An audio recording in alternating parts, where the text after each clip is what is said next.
దేవునికి మహిమ కలుగును గాక. ఒక కోతి ఆ అడవిలో చెట్టు మీద కూర్చొని ఇలా చూస్తూ ఉంది.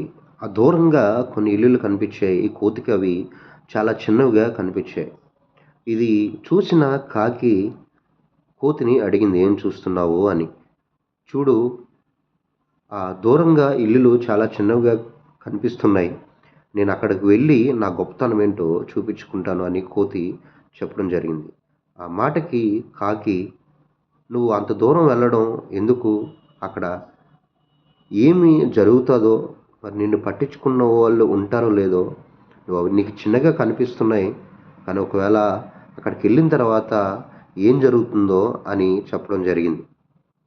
కాకి మాటలు వినకుండా ఆ కోతి బయలుదేరి ఏదైతే ఇల్లులు కనిపిస్తున్నాయో అక్కడ ఆ ఇల్లుకి ఉన్నటువంటి ఆ ప్లేస్‌కి దగ్గరగా వెళ్ళడం జరిగింది. నిజంగా కోతి మరి చూసినప్పుడు అక్కడ పెద్ద పెద్ద ఇల్లులు కోతికి కనిపించినియి.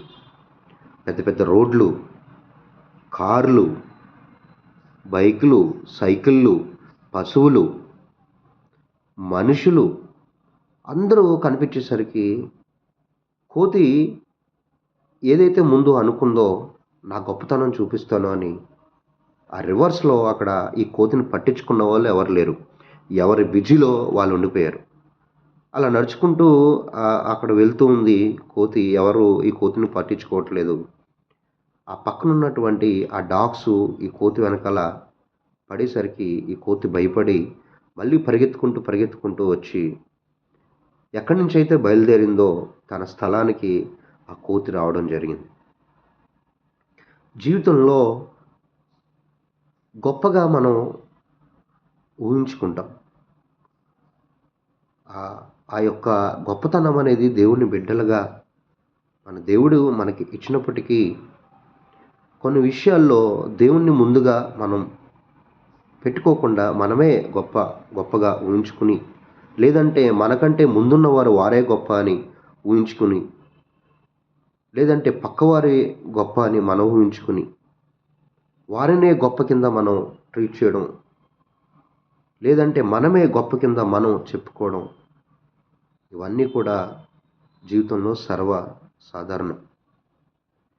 కానీ దేవుని కలిగిన బిడ్డలుగా మన గొప్పతనం ప్రభువైన యేసుక్రీస్తు మాత్రమే.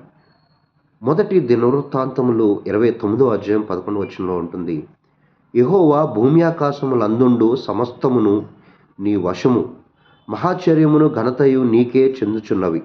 యెహోవా రాజ్యము నీది, నీవు అందరి మీదను నిన్ను అధిపతిగా హెచ్చించుకొని ఉన్నావు. దేవుడే గొప్పగా అధిపతిగా మన మీద హెచ్చించుకొని ఉన్నాడంట. మరి మన జీవితాలకి దేవుడే అధిపతి అయినప్పుడు మనం ఎంతవారమండి? ఘనత, గొప్పదనం అన్నీ దేవుడిచ్చిందే. కానీ ఇచ్చిన దేవుణ్ణి మన జీవితాల్లో ముందు పెట్టుకోవాల్సిన బాధ్యత, అవసరం మనకుంది. ఈ వాక్యం ద్వారా మొదటి దినవృత్తాంతంలో 29:11 వచనం ద్వారా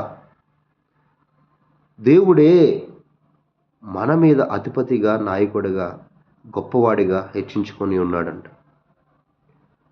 మనల్ని సృష్టించిన దేవుడికి అధికారం ఉంది. అలాగే మనం చేయవలసిన బాధ్యత కూడా ఉంది.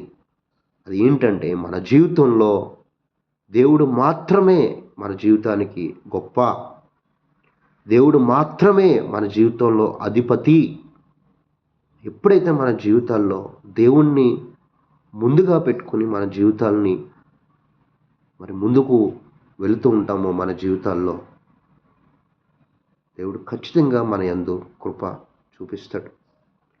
లేదంటే పక్కవారు గొప్ప, ఇటువైపు వారు గొప్ప, ముందు వారు గొప్ప, మనం గొప్ప అనే దానికి వెళ్ళకుండా దేవుడే ఖచ్చితంగా చెప్తా ఉన్నాడు, నేనే మీకు అధిపతిని.